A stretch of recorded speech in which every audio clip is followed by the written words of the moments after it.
And Cerebro reports environmental disturbances everywhere around the world. I will do what I can. As we all shall. Professor Xavier! Professor, the sun, it's, well, kinda fading away! I know, Jubilee. We have discovered a phenomenon much like a black hole, an enormous gravitational force near the sun. We must assume it is the M-Cron crystal. It is slowly drawing everything into it, even the sun's light. Soon it will absorb the sun itself, the entire solar system, including the Earth. The rest of the galaxy may well follow, though by that time we shall have long since ceased to care. There's gotta be some way to stop it. There is one hope. Hello, everyone, and welcome back to another GospelX, the Gospel according to the X-Men. My name is Jonathan, and my friend here is Henry, so we are so glad that you can join us today as we embark on another episode of the X-Men animated series in the 1990s. We are now venturing over to Season 3, Episode, Henry, help me here? 7. Episode 7. And the Child of the Light as the title, even though it has nothing to do with the Child of the Light.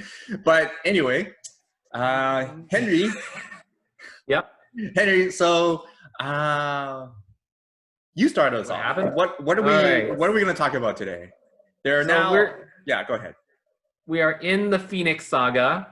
So in this episode, Dicken, the evil overlord dictator, has sucked the X-Men into the M-Cron crystal, where he is the living embodiment of a god.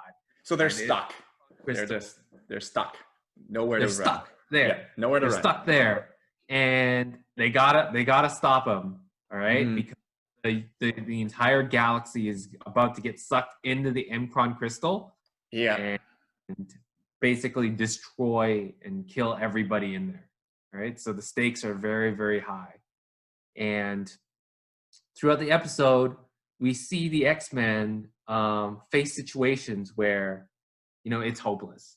It's hopeless. You see a scene where Gladiator, a couple episodes back, he just throws Juggernaut like he's nothing. He's already the strongest of the people there. He could beat anybody there. And then Ken just basically slaps him away, just laughs at him, calls him a fool, right? Yeah, no kidding. Yeah.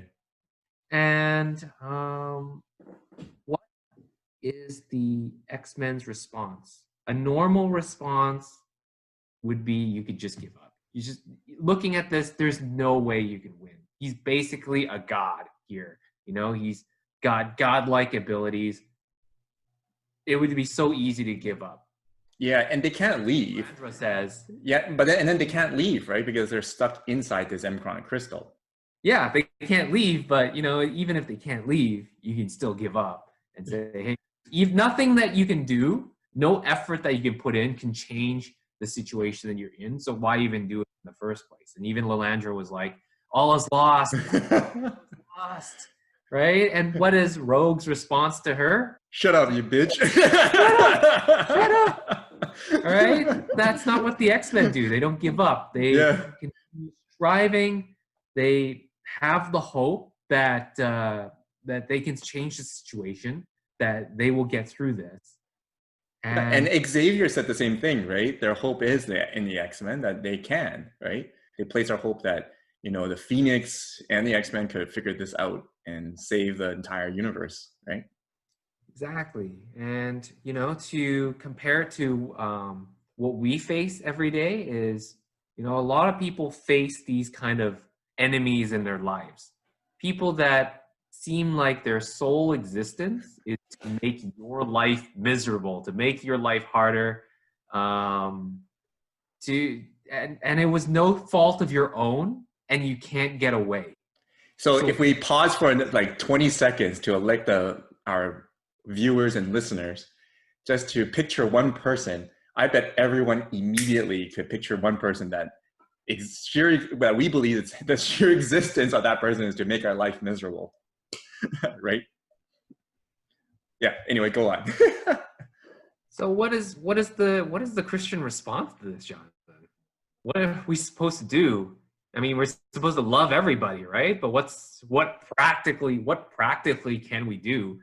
to oppose this or to deal with this. Yeah, that's a tough one, Give right? up. Yeah. Because it's not like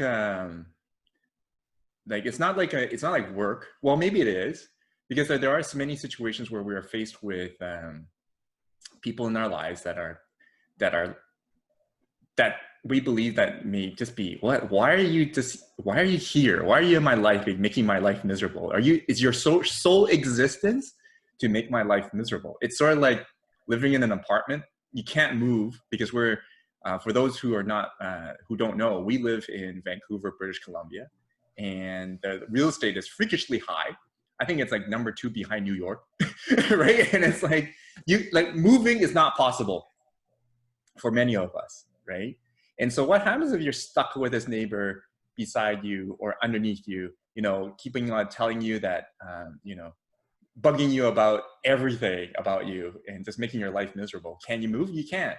So what can we do, right? And then I think that's what this episode is implying to us, to tell us, okay, what are we supposed to do? Well, for this episode, near the end, the Phoenix prevails, right? Yeah. Yeah, that the Candace are defeated. Phoenix comes and saves the day. Yeah, and interesting that, there's so many things that we could talk about near the end, but we don't want to. So, in the end, the Phoenix prevails, and the hope that people had in the X-Men and Xavier had hope in the X-Men and the Phoenix prevailed, right? And so the question about, in a Christian sense, how are we supposed to deal with our enemies? Even though, like you said, we're commanded to love our enemies, but how do we do it practically, right? Well, I think there's 3 things that we can do, and I'm borrowing from a book that we just covered, which was Soul Care by Dr. Rob Reimer. And also I'm borrowing some practical example that recently happened in Vancouver with regards to a coffee shop. And so, and not gonna name that coffee shop. So, and also the speaker who talked about the coffee shop a few years ago.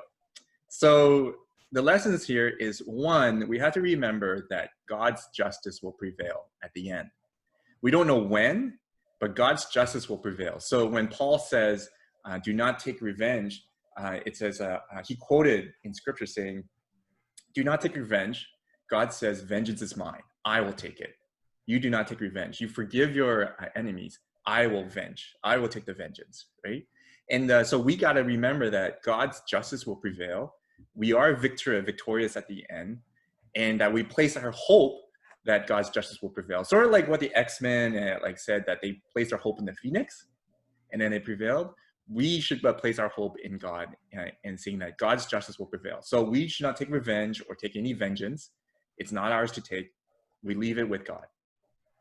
And interesting enough, for those of you, today is July the 10th, 2020. Just Google coffee shop news, and you'll know what I mean. So justice will prevail at the end. Second, though, what are we supposed to do then in light that we know that God's justice will prevail? And this is where I would tap into Dr. Rob Reimer's book on soul care, and that is to continually forgive that person or the persons every day. Continue to pray every day to forgive that person. And it's not because it's to change that person. It's actually for our own benefit, to change our heart towards that person, to maybe even get a better understanding of why that person behaves the way they do. Because I firmly believe no one's born an idiot. Right? No one is born to take vengeance on anyone. No one's born bad.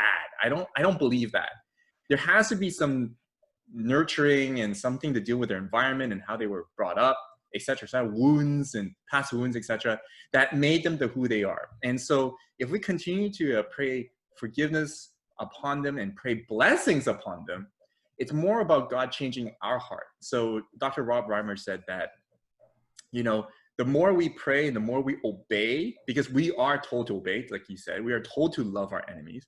So if we are obedient, if we are obedient to God and pray for our enemies and pray forgiveness upon them and pray for blessings upon them, God can do amazing things in us. God will do stuff that we can never do, and that is to change our hearts towards them. And lastly, it is actually to just continually to see in light of God's promise that we are to just continue to place our trust in God and remain obedient to Him. So there's those three things. Okay, that's some pretty tough stuff to do. Okay, like yeah, we like right? You and I like, but we're encountering another friend of ours who said that she had a really lousy neighbor, right? So if you think about it, it's like one of my friends one time even said, "Have you like?" Because I have a similar situation, and then he told me, "Have you ever told the person that you prayed for him?" And then it's like, no, I don't know, why? like, you could totally use that as like insult too. It's like, that's true. Praying for you, okay? Just to let you know. But it's not praying for you. It's more like I'm praying blessings upon you, and that's different, I think, and that's different. And so that's the key takeaways. Those three takeaways that we should do. So I guess the main point is don't give up hope. In the end, we know that God's victory has already prevailed, and just hold out and in wait of that victory. Yeah, and in light of that victory, how are we supposed to behave? And that is just to obey God, continue to place our hope in that, but also to forgive, right, and pray blessings upon them, right? Like to continue. This is why Jesus told Peter, like, you can't just forgive just 7 times. You have to forgive 77, which is basically infiniteless, right? So, and that's that. And that's tough. And it is tough. That's tough. Yeah. So thank you everyone for joining us in another Gospel X, the Gospel according to X-Men. My name is Jonathan. This is Henry. Till next time, have a blessed week.